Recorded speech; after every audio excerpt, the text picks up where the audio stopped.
नाज़रीन आदाब, मैं हूं विसाल आजम और आप देख रहे हैं हमारी खास पेशकश न्यूज़ उर्दू पर। और आज का जो मौजू है वो अहम है। आज दो मौजूआत हम लेकर आए हैं। पहला मौजू ये है कि किस तरह रांची की रूहा खुर्शीद ने एक मिसाल कायम की है और वो मिसाल कुछ इस तरह से है कि उसे एक साथ 13 मेडल्स मिले हैं। ये मेडल्स क्यों मिले हैं और उसने कौन सा ऐसा कोर्स है जो मुकम्मल कर लिया है, इसकी तफसील हम आपको थोड़ी देर में देंगे। और उसके बाद दूसरी जो मौजू आज है वो मौजू है रिजर्वेशन को लेकर रैली। जी हाँ, दिल्ली में एक रैली का इनेकाद किया गया है। इस रैली में उदित राज खुद मौजूद होंगे और साथ ही सलमागा भी होंगी और कई दूसरे चेहरे भी होंगे। और इसका मकसद है दलितों, पसमानदा लोगों और जो पसमानदा तबका के साथ जो अल्पसंख्यक हैं, जो अक़लियत हैं, उनके लिए तहफ़्फ़ुज़ात की हिफाजत, उनके रिज़र्वेशन की हिफाजत करना। तो इन दो मौज़ूआत पर आज हमारा ये ख़ास मौजू होगा।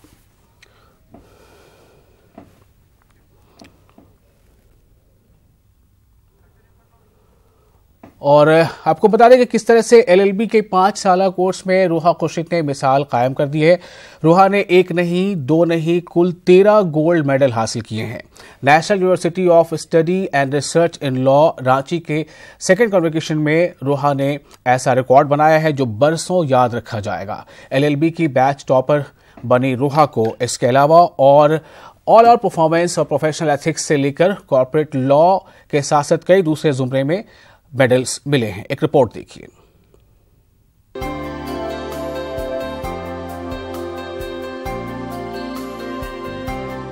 गले में मेडल और चेहरे पर दिख रही खुशी ये उस मेहनत की है जिसे पाने के लिए ये लॉ स्टूडेंट्स रातों दिन मेहनत करते हैं। नेशनल लॉ यूनिवर्सिटी के हाल में मुनक़िदा तकरीब में कुछ ऐसा ही देखने को मिला। गवर्नर द्रौपदी मुर्मू और झारखंड हाई कोर्ट के चीफ जस्टिस अनिरुद्ध बोस ने ऐसे 322 लॉ स्टूडेंट्स को एजाज से नवाजा। वहीं इस तकरीब में 86 लाख स्टूडेंट्स को गोल्ड मेडल से नवाजा गया, जिसमें रूहा खुर्शीद ने 13 गोल्ड मेडल हासिल किए। इस मौके पर 2015, 16, 17 और 18 LLMH के लॉ स्टूडेंट्स को एजाज से नवाजते हुए गवर्नर ने बेहतर मुस्तकबिल के लिए नेक ख्वाहिशात का इजहार किया। ये जानकर खुशी हो रही है कि यहाँ से पढ़ाई करने वाले छात्र छात्राएं ने विधि की दुनिया में इस विश्वविद्यालय तथा झारखंड का नाम गौरवान्वित करेंगे। गवर्नर के हाथों एजाज मिलने से लॉ स्टूडेंट्स की खुशी और भी दोबाला हो गई। वहीं रूहा खुर्शीद ने मुख्तलिफ मौजू पर शानदार कारकर्दगी पर 13 गोल्ड मेडल हासिल किए। मेरे को corporate law honours, batch, tax, health law, environmental law, interpretation of statutes, drafting, pleading and convincing, बहुत सारा है तो मेरे को याद नहीं है। तो सारे सब्जेक्ट हर सेमेस्टर में जितने भी टोटल 13 है। कहा जाता है कि मेहनत करने वालों को ही कामयाबी मिलती है और कामयाब होने वाला अपने आप में बेमिसाल होता है। Bureau report, news 18 Urdu.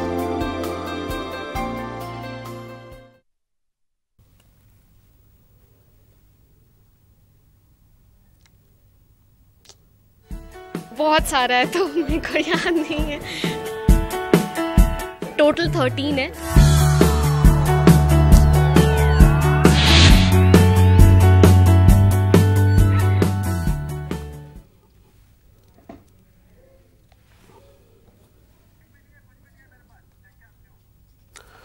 जी हाँ, खुदी को कर बुलंद इतना कि हर तकदीर से पहले खुदा बंदे से खुद पूछे, बता तेरी रजा क्या है।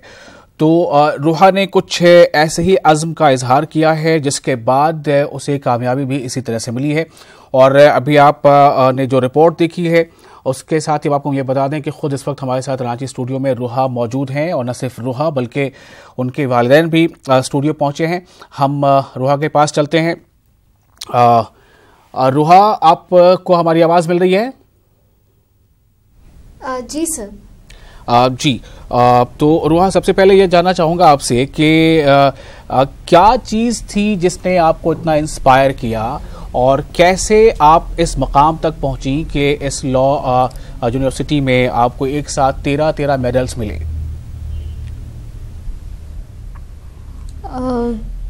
इंस्पिरेशन का कोई एक सोर्स नहीं है क्योंकि मेरे को ऐसा लगता है कि मेरे साथ जो भी चीज़ होती गई वो सारी चीज़ें ही काफ़ी इंस्पिरेशनल थी मेरे लिए। तो शुरुआती तौर पे तो मेरे माँ बाप ही थे मेरे साथ हर मोड़ पे, चाहे एक पेन, हम ये वाली चीज़ें सभी लोगों को बोल रहे हैं, बिकॉज चाहे एक पेन की ज़रूरत हो, चाहे मुझे कॉलेज में ड्रॉप करने की ज़रूरत हो, एक एक चीज़ मैं जो भी भूल जाती थी घर में वो मम्मी पापा मेरे को पहुंचा देते थे। तो मेरे फ्रेंड्स भी इतने कम्पिटिटिव थे, तो उनसे भी एक बहुत ही हेल्दी कंपटीशन का एक सोर्स मिला, जिससे हम मोटिवेटेड रहते थे कि एक तरफ मेहनत करना है और कुछ करना है अच्छे से। मेरे टीचर्स ने काफ़ी अच्छे से, मतलब इन दी एंड क्लासेस में जिस तरीके से पढ़ाई लिखाई होती थी हमारे कॉलेज में, हमारे टीचर्स बहुत ज़्यादा पर्सनल होते थे, तो वो बहुत अच्छे से हमें गाइड करते थे। तो कोई एक सोर्स नहीं है, सारी चीज़ें जो भी होती गई वो सारी चीज़ों की वजह से ही जो भी हुआ है आज हो पाया है। जी, आपके साथ आपके वालिद भी हैं, आपकी वालदा भी हैं, डॉक्टर जमील अहमद, मुझे बताया गया है। जमील साहब आपका भी इस्तकबाल है और रिजवाना साहिबा आपका भी इस्तकबाल है, हमारे रिपोर्टर नौशाद भी हैं। रिजवाना साहिबा, सबसे पहले आपके पास मैं आऊँगा।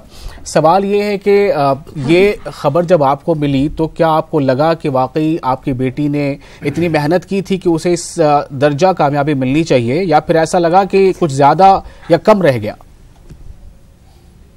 नहीं, बिल्कुल उसको रिजल्ट वही ठीक ही मिला, मतलब कि अच्छा मिला, और इससे ज़्यादा क्या होगा।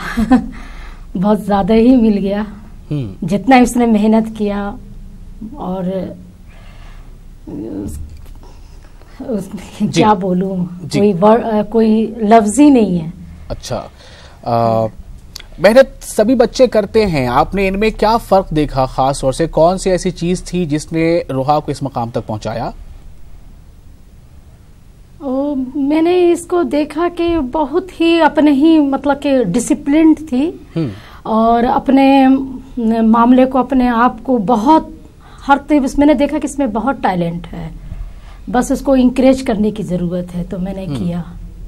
जी, डॉक्टर जमील अहमद साहब, आप डॉक्टर हैं और रोहा जो है वो कानून की पढ़ाई पढ़ रही हैं। जी हाँ, ऐसा है जी। वो जब ये 10वीं दर्जे में पढ़ रही थी, और उस वक्त इन्होंने काफ़ी अच्छा, उस वक्त भी अपना इनका नतीजा आया था, लगभग 95% नंबर इनको मिला था। तो उस वक्त मैंने इनसे पूछा था कि आगे क्या बनना चाहती हो, तो इनका कहना था कि डॉक्टर और इंजीनियर छोड़ करके बाकी कुछ भी कुछ भी बनना पसंद करेंगे, लेकिन डॉक्टर इंजीनियर नहीं बनेंगे। अच्छा, क्यों रोहा डॉक्टर या इंजीनियर छोड़कर बाकी कुछ भी, ऐसा क्यों रोहा? क्योंकि एक्चुअली हुआ ये था कि मेरे को साइंस नहीं पसंद था कभी भी। अच्छा, मतलब एक लेवल तक मेरे को बायोलॉजी अच्छी भी लगती थी, बट लाइक वो उतना मुझे पसंद नहीं था। और जहाँ तक इंजीनियरिंग की बात थी, वो तो उसमें तो खाली फिजिक्स केमिस्ट्री और ये सब आ जाता, और डॉक्टर में सिर्फ बायोलॉजी, मेरे को ब्लड से बहुत डर लगता है। So, इसलिए ये दोनों चीज़ छोड़ के। लेकिन कानूनी मामलों में तो फिर कई बार ऐसे भी मामले आते हैं जिसमें बहुत ज़्यादा ब्लडी कोई सिचुएशन हो जाती है, और तब वो मामला जो है अदालत तक पहुंचता है, वकीलों तक पहुंचता है। जी, तो इसमें भी अगर हम बहुत ज़्यादा डिटेल्स अगर आपको हम पता है, तो मेरा कॉर्पोरेट लॉ इसलिए भी है क्योंकि क्रिमिनल लॉ में ये सारी चीज़ें आती हैं, कॉर्पोरेट लॉ में ये सारी चीज़ें थोड़ी नहीं रहती हैं, तो फिर आई वाज कंफर्टेबल, मतलब हम उसमें ज़्यादा अच्छे से कर सक रहे थे। नौशाद हमारे साथ है। नौशाद, ओवरऑल ये जानना चाहूँगा कि ये जो एकेडमी है, लॉ एकेडमी, अभी काफ़ी पुराना नहीं है, और किस तरह से इस एकेडमी ने इतने जल्दी ये ऐसा मकाम हासिल किया कि वहाँ से इतने कामयाब तलबा जो है वो पास आउट हो रहे हैं? नौशाद जी बिल्कुल, देखिए ये बहुत वो कहिए कि कदीमी नहीं है, ये हालिया दिनों जो है इसकी मतलब क़याम हुआ है, और ये दूसरा जो है ना कन्वोकेशन था जिसमें इतने बड़ी तादाद में जो है तलबा आए हैं। लेकिन ये कौमी पैमाने का ये इदारा है, और यहाँ पे जो तलबा हैं ये ना सिर्फ रांची बल्कि दूर दराज के इलाकों के भी तलबा यहाँ पे ज़ेर तालीम हैं। तो ये मैं कहना बहुत ही खुशाइन पहलू है कि यहाँ पे इतनी बड़ी तादाद में तलबा तालबात ने कामयाबी हासिल की है और एक नाम रोशन कर रहे हैं ये। और आपको बता दें विसाल की जिस तरह से रूहा खुर्शीद के जो नताइज सामने आए हैं, तो न सिर्फ उनके वालिदैन, जो कि आपने अब देखा भी होगा कि वो खुशी का इजहार जो है अल्फाज उनको नहीं मिल पा रहे हैं कि किस तरह से खुशी का इजहार, खुशी हो रही है उनको, न सिर्फ जो है उनके वालिदैन में, उनके रिश्तेदारों में, बल्कि मुस्लिम माशरा जो ख़ास तौर से यहाँ रांची में वो जो है देखने को मिल रहा है कि काफ़ी जो है लोग उसकी रूहा की मिसाल जो है वो दे रहे हैं अपने बच्चियों को। और ये मैं बताना चाहूँगा कि पिछले कुछ सालों के दरमियान यहाँ पे ज़ाती तौर पे भी जो है लोग अपने बच्चियों को पर्दे से जो है वो कहिए कि पर्दे में रह करके भी और उससे बाहर जो है वो चारदीवारी से बाहर निकल कर वो आला तालीम हासिल कर रही हैं। तो ये नतीजा देखने को मिला है। और उसी महल्ले की जो है वो कि शाइस्ता भी थी जो काफ़ी ब्रिलियंट थी और वो जर्मनी में भी हालिया दिनों वो एक डिग्री हासिल की है। तो इस तरह से कई जो है तालबात जो कि वो चारदीवारी से और पर्दे का एहतमाम करते हुए और जो उनके घरों में जिस तरह से वो कहिए कि राइज है वो रिवायत है उसके पास लिहाज रखते हुए वो कामयाबी जो है हासिल कर रहे हैं और आला तालीमी तरक्की के लिए काम। डॉक्टर जमील साहब, जिस तरफ जो बातें नौशाद यहाँ पे कह रहे हैं, कई बार माशरे में बातें सुनी जाती हैं कि बड़ा मुश्किल है बच्चियों को पढ़ाना, इस ज़माने में दौर बदल रहा है, चीज़ें बदल रही हैं, लेकिन इन्हीं हालात में कई ऐसे कामयाबियों के किस्से मिलते हैं जिसमें एक रूहा की भी कामयाबी है। आपके जहन में क्या कुछ ऐसी बातें थीं? आपको कभी ऐसा लगा कि बच्चियों को आला तालीम की तरफ ले जाना, उन्हें दिलाना बहुत मुश्किल है? क्या आप कभी कैसे ऐसे हालात से जूझे? नहीं, मुझे तो ऐसी कोई दिक्कत कभी महसूस नहीं हुई। और हमने तो ज़्यादा इनको फ़ौक़ियत जो है अपने बच्चे से, लड़के से ज़्यादा इनको फ़ौक़ियत दी है और हर तरह की आज़ादी दी है। लेकिन अगर आपने ज़्यादा दी तो ये भी तो नाइंसाफ़ी के ज़ुमरे में ना आ जाए। नहीं, वो उस चीज़ का ख्याल रखा है, तवाज़ुन को कायम रखा है। ऐसा नहीं है कि बिल्कुल ये करें, उनको पूरी ऊपर से हमने जो है उनकी सरपरस्ती की है, उनके हर चीज़ों को देखा है। और हमने देखा कि ये बहुत डिसिप्लिन्ड स्टूडेंट रही है, शुरू से ही जो है इसको पढ़ने पढ़ाने से काफ़ी दिलचस्पी रही है और इसलिए हम काफ़ी इसके तरफ से मुतमईन हमेशा से रहे जी। और वो सारी फैसिलिटीज़ हमने इनको मुहैया कराई जो कि ज़रूरी थी जी।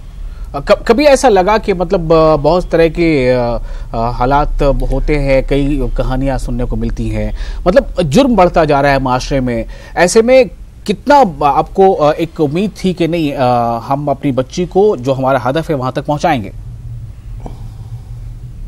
नहीं, इस तरह की चीज़ें भी जो है फेस करनी पड़ी हैं लोगों का, कुछ लोगों के तरफ से तंजिया कलमात भी सुनने को मिले हैं, तो उसको नज़रअंदाज हमने किया।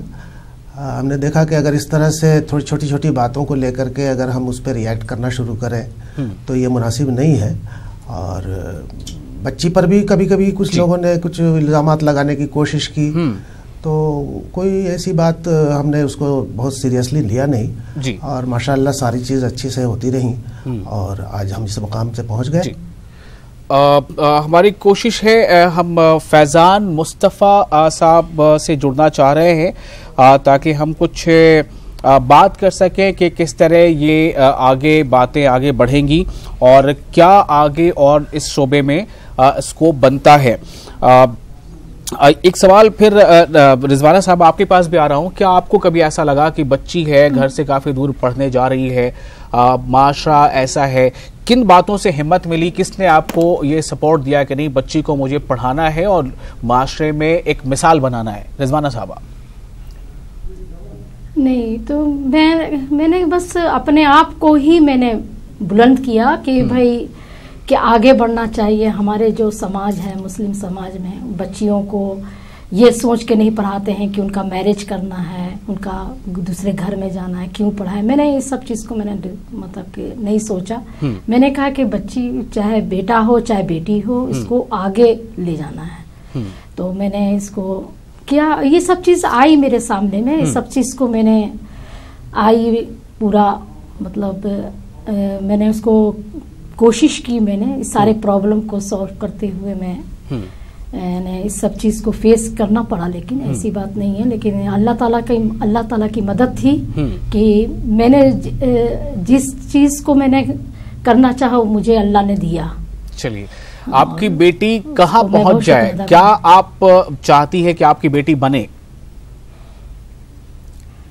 अभी तो इसका तो मेरे पास कोई जवाब नहीं है। अब देखिए, अब अल्लाह को क्या मंजूर है, सारी चीज तो। चलिए, खुद रूहा से सवाल करते हैं। रूहा, एक ऐसा ये शोबा है जिसकी शायद बहुत माशरे को जरूरत भी रहती है। मैंने अभी जिन सबका नाम लिया था, नालसार के वीसी हैं फैजान मुस्तफ़ा, उनसे सुबह हमारी बात भी हुई थी, लेकिन अभी उनका फोन लग नहीं पा रहा है। रूहा, क्या आपको पता है कि आपका आगे करियर यहाँ से कहाँ तक जाएगा? कौन सी वो जगह है, क्या वो मकाम है जहाँ पहुँचना चाहती हैं? अभी फिलहाल तो मुझे बस यही समझ में आ रहा है कि इतना कुछ करने के बाद आगे पढ़ाई करना ही बेस्ट होगा। तो वैसे में जैसे नालसार का आपने नाम लिया अभी फैजान सर के नाम के साथ, तो नालसार एक ऐसी जगह जहाँ से LLM किया जा सकता है। बट अभी फिलहाल मेरा यही सोच है कि अगर हम विदेश से LLM कर सकें तो वो बहुत ही अच्छी बात होगी मेरे लिए, बिकॉज उसके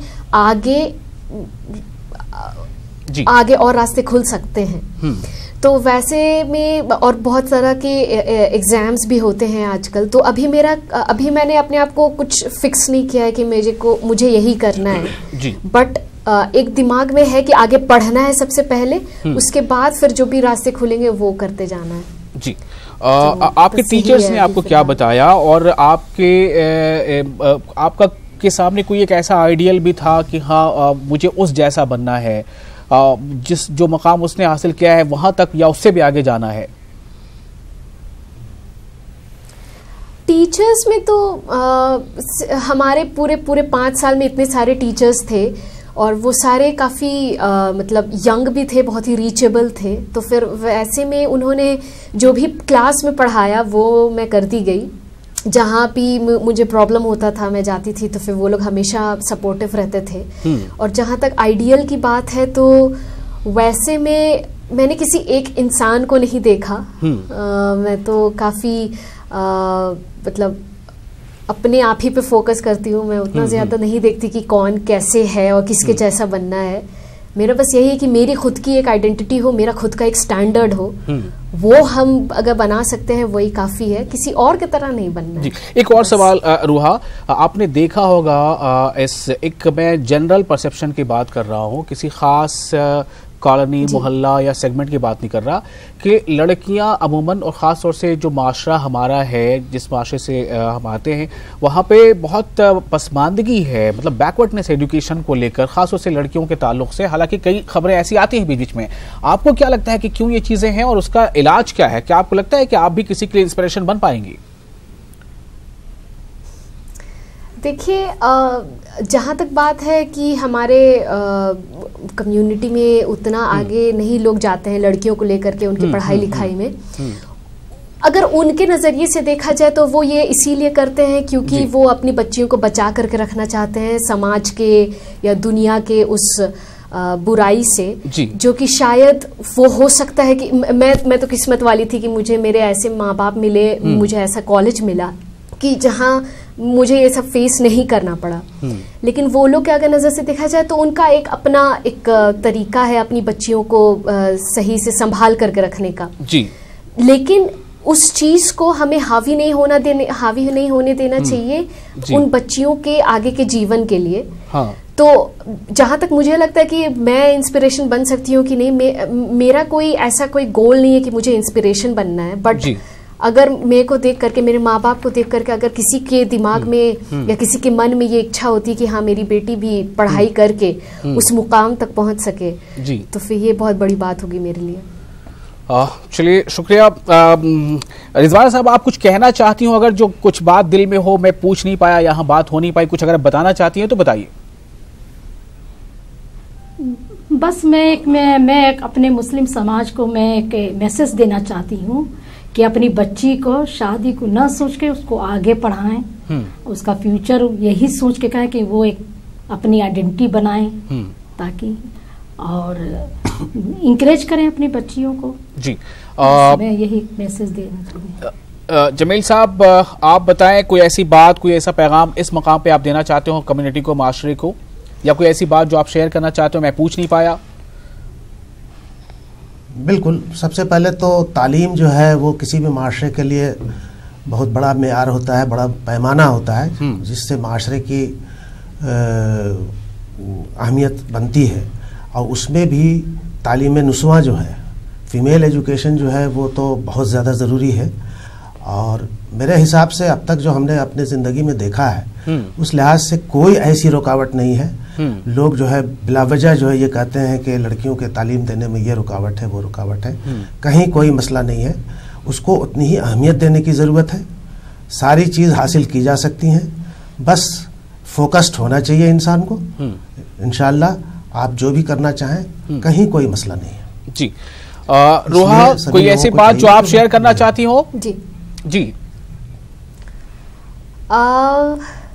बस यही कि बहुत खुशी है आप लोगों ने इतना अच्छा मतलब प्लेटफॉर्म दिया में हम लोगों को एक मैसेज पहुंचाने के लिए जी। और जहां तक बात है मेरे कॉलेज की, मेरा कॉलेज काफ़ी नया है, लेकिन उतना भी नया नहीं है, 8 साल हो चुका है। बस यही उम्मीद है कि मेरा कॉलेज से और अच्छे अच्छे लोग निकलते जाएं, मेरे कम्युनिटी में लोग अच्छे से और निकलते जाएं। बस यही बात बोलनी थी और कुछ भी। चलिए, बहुत बहुत शुक्रिया आपका। दरअसल जो किया है वो आपने किया है, और ये जो फ़िक्रा है, ये जो शेर है बहुत खूबसूरत सा, खुद ही को कर बुलंद इतना कि हर तकदीर से पहले खुदा बंदे से खुद पूछे, बता तेरी रजा क्या है, बता तेरी रजा क्या है। जी। तो उम्मीद करता हूं कि आप कामयाबी की और मंजिलें तय करेंगी और आपसे इंस्पिरेशन मिलेगा हमारे शहर, हमारे रियासत, हमारे मुल्क की और दूसरी बच्चियों को भी। बहुत बहुत शुक्रिया हमारे साथ जुड़ने के लिए।